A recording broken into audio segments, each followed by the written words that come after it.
Hi guys, I am back. Um, yes, I'm back for 2016. Start making videos again. So, as you can see from the title, this video is the YouTube Pagan Challenge that's on Facebook, and I forget the YouTuber who started it, but she started on YouTube and then it's posted on Facebook, and it's like hashtag YT Pagan Challenge, and it's 52 questions for the 52 weeks of the year to answer and upload to your YouTube channel. So I'm gonna do that along with my regular videos that I plan on doing. So I'll probably have like 2 videos posted a week. Let's hope so. So I'm gonna get started. So the first question is, how did you find your path? Okay, so I've kind of answered this before in some other tag videos that I have, but I'll reiterate. So, I first want to state that I do feel that people who are drawn to this path, that are drawn to Wicca or paganism or witchcraft, um, it's because it's already a part of who you are. It's a part of who you are. It's something that you know internally is a part of you, but you don't know what to call it, or you don't know exactly how to manifest it into a spirituality or into your life. And once people find witchcraft or paganism or Wicca or the like, they're like, aha, I have a name for it now. I have, resources for it now. I have something to validate my internal beliefs, and I have a name for it now. That being said, my particular journey to my path of how did I find it is my family has always been Christian, and growing up, we were Christian just because for generations our family has been Christian, and therefore that's just who we are.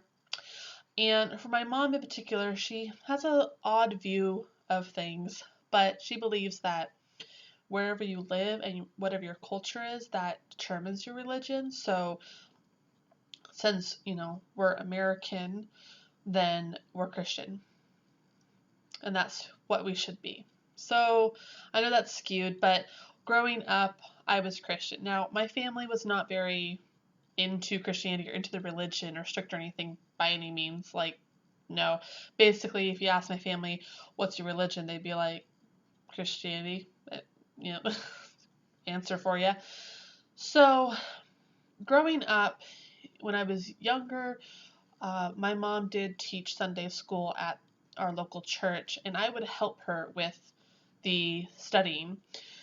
So, I would help her practice the curriculum, what we were going to teach, and she would go over it with me. And then during the class, I would be her assistant, and I would help teach, and I would pass out information packets, and I would basically be like her little assistant. And I wasn't really a part of any of the church sermons, really. I was just an assistant. I was in a couple of Christmas plays. I was just like an angel or something. And then when we moved to Oregon, she wanted to still find a church to be a part of. And we went around to a lot of different churches because none of them really were sticking with her. And there was always something that was kind of off with all of them. We eventually found a church that she was pretty happy with in the beginning, and they put me into the children's teens group program. We were separated from the adults, and we would have little discussions and activities and coloring pages and such about different stories from the Bible, and it was fun.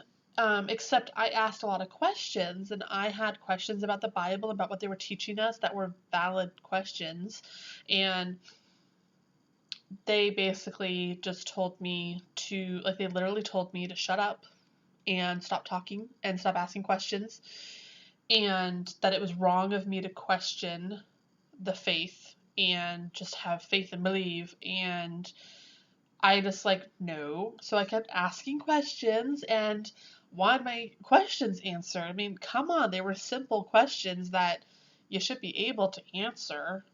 Like, where does God live? Why is Jesus his only son? How did Mary get pregnant and give birth? Like, just simple questions. And they wouldn't answer them. So they actually, they were getting really annoyed with me, because I wouldn't shut up. And they kicked me out and they put me into the adult sermons and they gave me over to my mother to have her handle me. I was like, excuse me? My mama ain't gonna be able to handle me. Like, I'm gonna ask my questions. My mom does not control me. Are you kidding me? Like, look, I respect and love my mom, but it's not, we don't have the kind of relationship where she's gonna control me. And I'm a very independent person. I have my own beliefs. Anyway, so in the adult sermons, the minister would, afterwards, he would ask, does anyone have any questions about the sermon, or any, like, does anyone have any prayers they want to do for anybody, and just like stuff like that after the sermon. And I got up during my first, time I was there. I got up and I started asking some questions about his sermon, and he didn't really want to answer them. And he was like kind of going around the questions. He was like, okay, well, you have a lot of questions, little miss, so I'm just going to talk to you afterwards, okay? See me afterwards. And he went on to other people's prayers and such. And afterwards, I talked to him, and he basically just like said, you should just have faith. Like, as far as answering your questions, have faith and believe in God and his message. And you don't need to ask these questions because all you need to do is have faith. Now, he was really nice about it, better than the other teacher people. But I was like,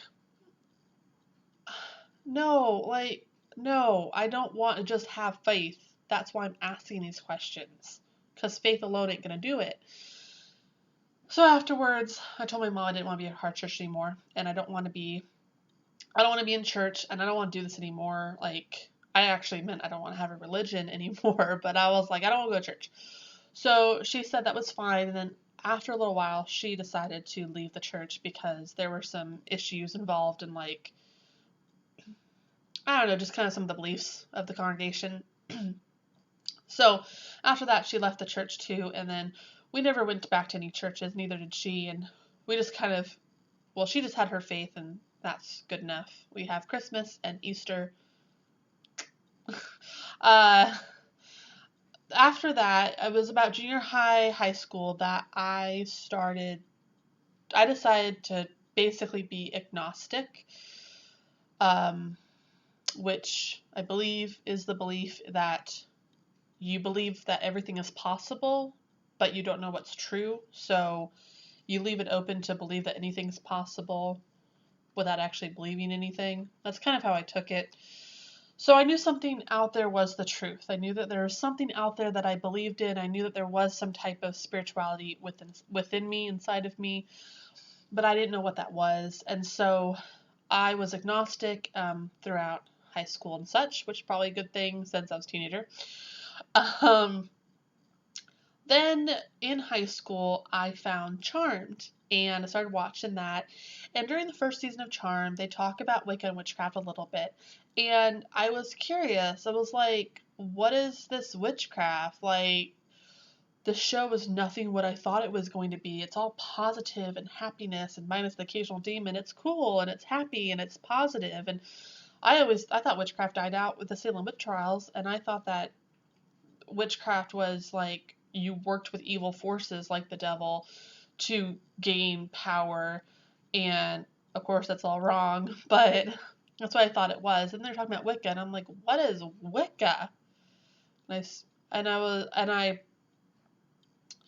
I started researching Wicca, and I picked up a book, Silver Ravenwolf's Book of Shadows for the Solitary Witch. And, basically, just a side note about Silver Ravenwolf, I say pick up a book of hers if you're drawn to reading her information, and read it and pick up whatever you want from that book. Some people can learn a lot from her, other people don't. I've been able to pick up a little bit of information, but basically that book helped give me a well-rounded knowledge base of what is involved in paganism and Wicca and witchcraft, and gave me a glimpse into the world. And then I also got Llewellyn's date book, and I started reading the excerpts and the stories, like the articles and little sections in that book, and that really helped. And I wasn't quite sure if I wanted to still like have witchcraft and Wicca and paganism be my spirituality, my religion. So in college, the first year or so of college, I decided to take a couple of religion classes, and I learned about all different types of religion, and I basically came back around to saying, you know what, Wicca and witchcraft and paganism seem to fit me and my beliefs. The only way that the only reason that I call myself a pagan is because I practice an earth-based spirituality. Other than that, I haven't really researched paganism by itself, so I wouldn't say that I practice paganism. I'm just more of a pagan. I do call myself a witch. Now, I don't call myself a Wiccan because there's a lot about Wicca that I don't follow, and I feel that it's wrong for me to call myself a Wiccan. It would be rude compared to all the other Wiccans out there for me to call myself a Wiccan when a lot about Wicca I don't follow or believe in. So there are aspects of Wicca that I've incorporated to my practice, which is why people would probably say, oh, you're Wiccan. But if you look at my practice, there's a lot that I don't do that Wicca does, which would make a lot of Wiccans be like, no, she ain't Wiccan. So I'm not Wiccan, but I'm a witch. Now, the first year of learning about, Wicca and witchcraft, I was learning about Wicca because that was the easiest one to research and get books on and to study. And then that led me to Anne Mora and her Green Witchcraft, and her Green Witchcraft series led me into witchcraft. And I found a bunch of authors and people that have earth-based, green, nature-based witchcraft. And I really started getting into crystal healing and herbalism and aromatherapy, and all of those blended together kind of create my practice. And so now I have a earth-based spirituality, I have a nature, earth, green witchcraft practice and spirituality. And for the most part, I would probably classify myself as a nature witch because there's all different types of like nature magics and witchcraft that I incorporate into my practice. So that is the path that I'm on right now. I'm always growing and evolving. I don't think I'm going to have any drastic changes anymore with my beliefs, but I'm always growing and learning new things and adding to my practice. But that is my path that I'm on right now, and that is how I got to my path. That's how I found it. So yeah, so stay tuned each week for these YouTube Pagan Challenge videos, and I'll put I guess on this video, I'll put a link. I might try and put like the hashtag in the links on every video. I'm not sure if I'll remember to do that every time, so I might just do it on this first video at least, so you can go access the information if you want to do this too. Okay, thanks for watching. Have a good day and a good night. Blessed healing. Bye.